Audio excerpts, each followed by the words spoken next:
Welcome back. This is not a podcast. This is not exactly a live stream. This is just my thoughts with Markman. Everybody says that should be the name of the show. Not everybody, but a lot of people are saying I should call it just my thoughts. We'll see, man. Like I said, I'm just having fun with it, just being creative, kind of just doing this whole thing on the fly. So thank you, everybody, for supporting. Over the last couple of episodes, we've been speaking a lot about Kendrick Lamar and Drake. And we've been having that convo with each other, a lot of debates in the comment section. It's all good. I love and appreciate y'all. But look, every episode can't be about Kendrick and Drake. And, eventually that's going to die down. We're still waiting for Kendrick to respond, but eventually that's going to die down. But I wanted to talk about something. I want to talk about other things. I want to talk about things that I love, things that I'm a fan of, something that's important to me. Today is the 30th anniversary of Nas's debut album, Illmatic, which came out April 19th, 1994. And the truth is, look, I'm going to be honest, I don't know what else I can really say about this album that hasn't been said already, but I just wanted to salute it. It's one of my favorite albums, one of the greatest hip-hop albums ever. It's a classic album from one of the greatest MCs of all time, one of my favorite MCs of all time for sure. He actually has multiple classics, and, it just affected my life. Also wanted to shout out Nas and DJ Premier. They just dropped a new single called Define My Name. But back to Illmatic. I remember buying Illmatic the day that it dropped at Nobody Beats the Wiz in Brooklyn. I don't know y'all out there. I'm sure it's various ages. I don't know if nobody remembers Nobody Beats the Wiz. But that was a store, an electronic store in Brooklyn. They sold tapes and CDs and records. And so Nobody Beats the Wiz in Brooklyn. I copped Illmatic on CD. Probably bought it a couple times. I think I have like 2 or 3 copies of this, but I bought this in Brooklyn the day it came out. I also bought Shaheem the Rugged Child that day. If y'all remember Shaheem at the time, he's a grown man now, but he was a kid rapper. He was maybe 14, affiliated with Wu-Tang. So anything affiliated with Wu-Tang was a must cop for me. And I mean, he had records that I just was really into, like On and One for the Money. So I copped Shaheem and I copped Nas Illmatic the same day. I remember I bought a CD, or my family bought a CD player the Christmas before in 93. It was a 6 CD changer for our stereo at home. So it sounds crazy now because we have streaming. We could pull up anything. But back then, if you had the 6 CD changer, you could load up 6 CDs and put it on shuffle. That was crazy. That was a big deal. So at that time, I remember I had the Wu-Tang first album, A Tribe Called Quest, Midnight Marauders, Souls of Mischief, 93 to Infinity, Onyx's first album, I think Snoop's first CD, and, put Nas in there, Illmatic. Nas didn't have a ton of music at the time when he dropped his debut, but the buzz was sky high, especially like compared to today, like the amount of music you need to drop to get a real legitimate buzz. In 91, he did his first verse with the main source on Live at the Barbecue. He had the line, "Verbal assassin, my architect pleases. When I was 12, I went to hell for snuffing Jesus." And that was like the illest line in hip hop at the time. Everybody was like, yo, who's this kid? He also had Halftime on the Zebrahead movie soundtrack. And then he was on MC Search's Back to the Grill Again. And then that was about it. Around January 94 or so, the single dropped. It Ain't Hard to Tell. It might have came out. It might have been like on White Label a little before that, and in 93. But It Ain't Hard to Tell came out as a single. And then the album dropped in April, man. And that was it. Now, like I said, it's hard to talk about this album. This album's been heavily documented. The hardest thing about this video is like, what can you say that hasn't been said already? Maybe you're a younger fan who never heard the album, though 30 years is a long time.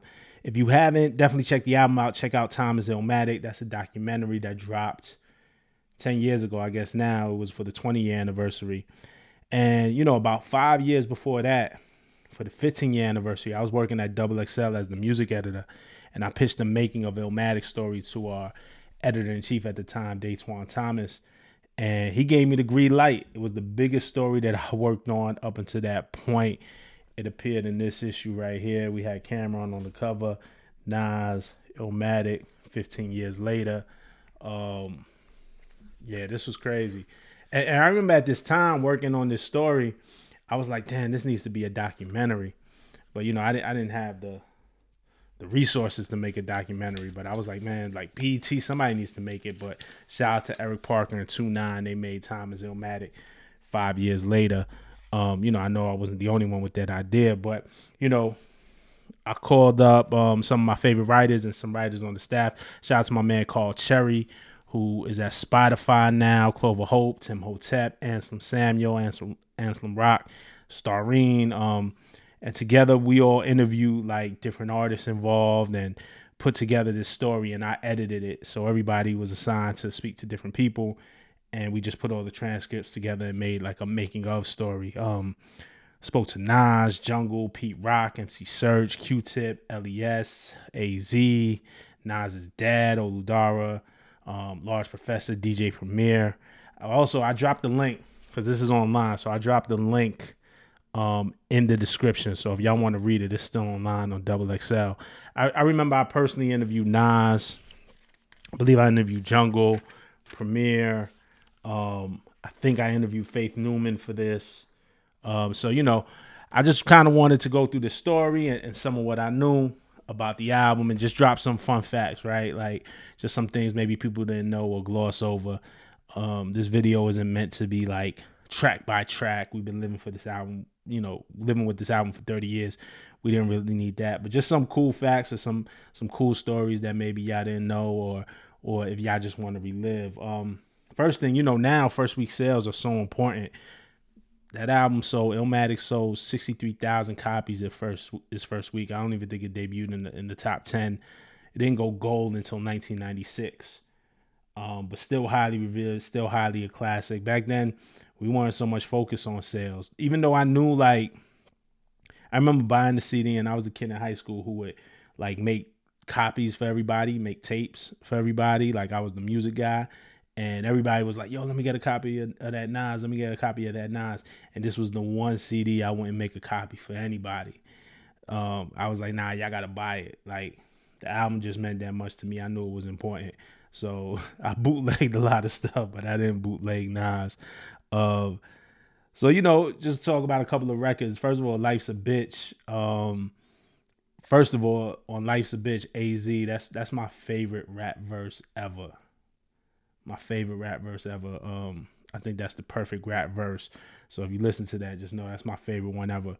But originally, Nas wanted to rhyme over a sample of Mtume's Juicy Fruit, right? And y'all know that record because that was the same beat that Biggie sampled for Juicy.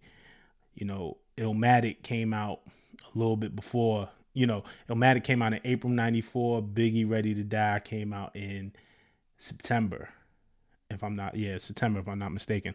So, you know, just imagine if Nas would have popped up with the Juicy sample like 6 months before Nas would have popped up with the Juicy sample 6 months before Biggie. That'd have been crazy. Like, you just imagine, like, would that have changed Biggie's plans? If Biggie heard Nas rapping over Juicy, then does Big rap over Juicy? And just to be fair too, the Ready to Die album came out in September, but Juicy as a single had came out before. So Nas and Big was probably having that same thought, or Nas and Puff, whoever put the Juicy record together, was having the same thought at that same time.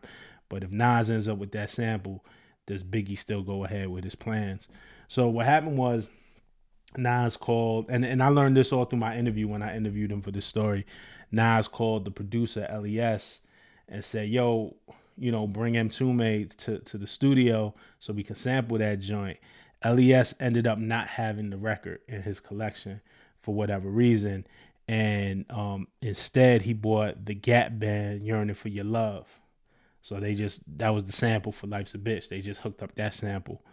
But, you know, it'd be crazy. Like, I like to think about what if a lot. So it would just be crazy if both of them ended up with that beat. Another kind of cool story about Life's a Bitch is that, you know, when Nas was on his way to the studio to record that, he had his rhyme books with him. He took the train to the studio. And again, he had told me this in the interview. Again, you can read it all in this story. The link is in the description. So he was riding on the train, going to the studio, and he left his rhyme books on the train.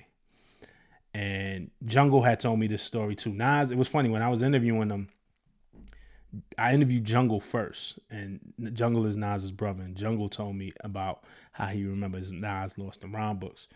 And when I came to interview Nas, I was like, "Yo, tell me about when you lost the rhyme books on the train." And Nas had totally forgot. He was like, "Wait, what? How'd you know that?" I did lose the rhyme books. That's crazy. Like Nas had forgot. And so it jogged his memory. And what Nas had said was, yeah, he left the rhyme books on the train. Everybody in the crew was scared when they got to the studio because all the lyrics weren't there. But Nas said he had memorized most of the stuff he wrote. So, you know, he was still able to piece the song together for Life's a Bitch. But the funny thing is he says after he finished Illmatic, when everything was all done, whoever found the books returned them because he had wrote his address inside the book, so they returned it. So he got the books back after he finished the album, which is kind of funny. I wonder if he has to still have those books. Like at this point, I think we got to put those books in the museum or something, man. But it would be cool to see what those original rhymes look like when he was writing it down before people was either doing it in their head or doing it on the phone. Another interesting story I got from Nas when I did that interview. I got to dig up the tape. Maybe I still have the audio. I got to find that. But another interesting story that Nas had told me, and it's kind of similar to the Biggie story. Nas's first single was "It Ain't Hard to Tell." It was produced by Large Professor, and it samples Michael Jackson, "Human Nature." Now, you know, that song originally was a part of Nas's demo that he used to get his record deal. Again, if I'm talking to a younger audience, you know, if you know this already, forgive me. But, you know, artists will make demo tapes. And then that's how they would get the deal. Now you'll put the record out on SoundCloud. You can load it to DSPs yourself. You get hot, you get a deal. Then you had to make a demo tape and bring it to the record label. But so "It Ain't Hard to Tell" was on Nas's demo tape, or at least a version of it. He re-recorded it for the album. So it was probably recorded back around 1992, you know, because it took a couple of years to put this album together. That same year, SWV dropped their single for "Right Here," and it had that same sample. SWV "Right Here" was a huge hit. It had the same Michael Jackson sample. And Nas got nervous at the time because he had "It Ain't Hard to Tell." He's putting his album together, and then the SWV record drops, and he was saying that he thought the SWV record would like take the shine away from him, that he wouldn't get the same focus. Plus, how was he going to clear the Michael Jackson sample anyway?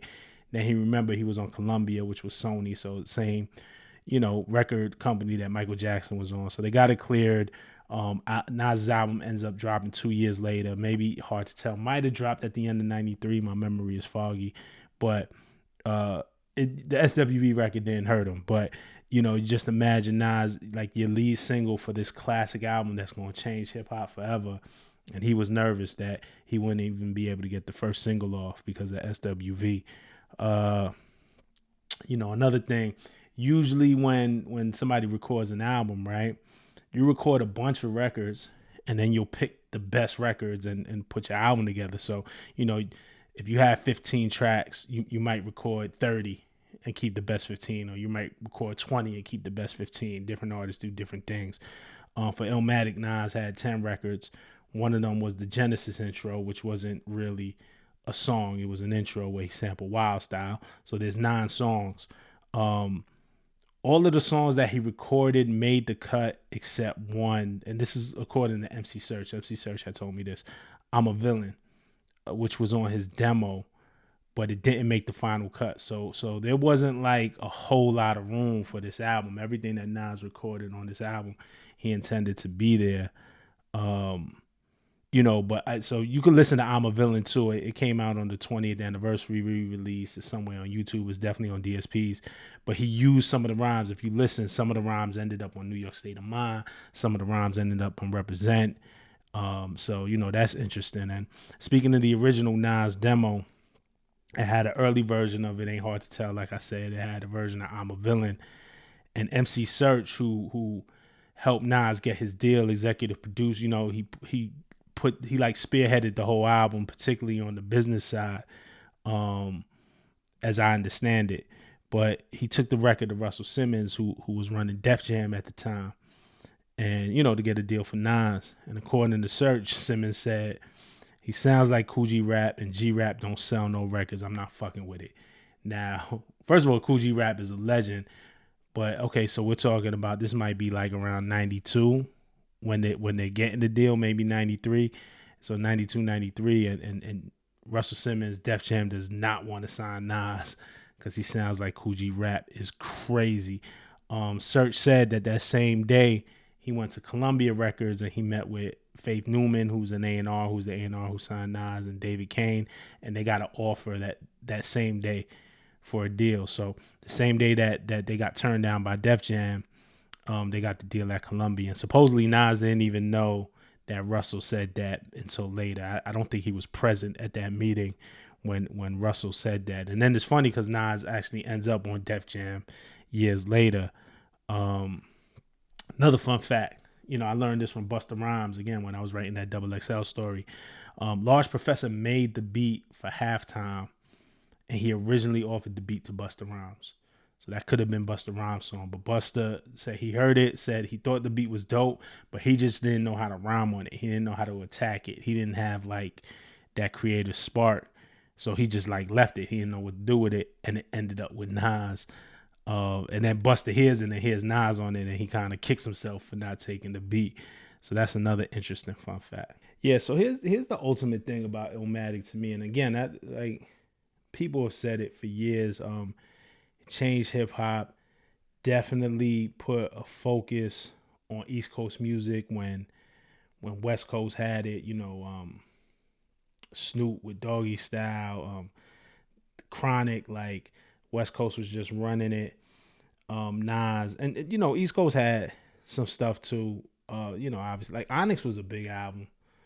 Wu-Tang was a big album. Like things was happening on both coasts for sure. But I don't know, Nas just became like this lightning rod for New York hip hop, for like lyricism, for street music. It just kind of changed things. It definitely changed things. It put a creative spark back in a lot of New York MCs. But the thing for me, like Nas to me wasn't a character at the time. You gotta imagine I'm a kid. So like look, Wu-Tang had the Kung Fu angle. And that was their image very early on. Onyx had bald heads and mad faces, and they were like super violent and dangerous. So that was their hook. Das Effects rap fast, and they was in the sewer. Snoop Dogg had the dog angle, and he transformed to a dog in the videos. G-Rap was super street. Kane early on, he danced and modeled himself after James Brown a lot. Rakim was like super cerebral. De La Soul was black hippie before Kendrick, J-Rock and them. And like Nas didn't really have a hook, right? He was just like a regular dude who could rap. He wasn't super gangster. He never came off or tried to convince us that he was the toughest. He wasn't like esoteric or artsy, but you could tell he thought on a higher level.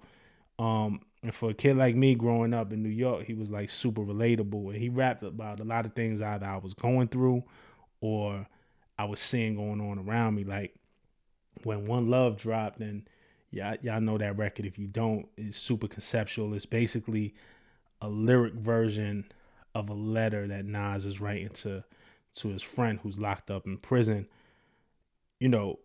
That record came out. My older brother was locked up at the time. So I super related to that record. You know what I'm saying? Even when I do my own music, for those of y'all that listen to my music or know that I do music, I always say Jay is my favorite MC. Jay-Z is my favorite artist. But when I'm creating, Nas is my biggest inspiration. Like I wouldn't necessarily try to write a rhyme like Jay. But when I'm creating, a lot of times I ask myself like, well, what would Nas do? You know what I'm saying? Like, how would Nas approach this?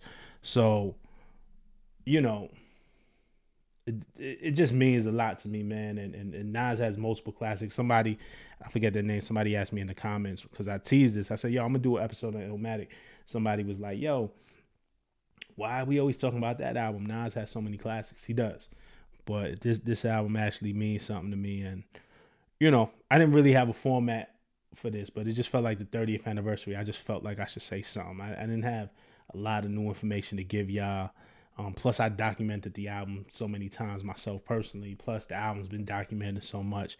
But I wanted to do something to salute one of my favorite MCs. So, I hope y'all enjoyed it. You know, it wasn't Drake versus Kendrick. It didn't have none of the drama. But you know, this is the thing I love. So, you know, these are just my thoughts, man. It's subjective. Try to keep it balanced. As always, you know me. But let me know what you think, man. Y'all can like, y'all can subscribe, y'all can leave comments. Y'all know I talk right back with y'all. And until the next time, peace.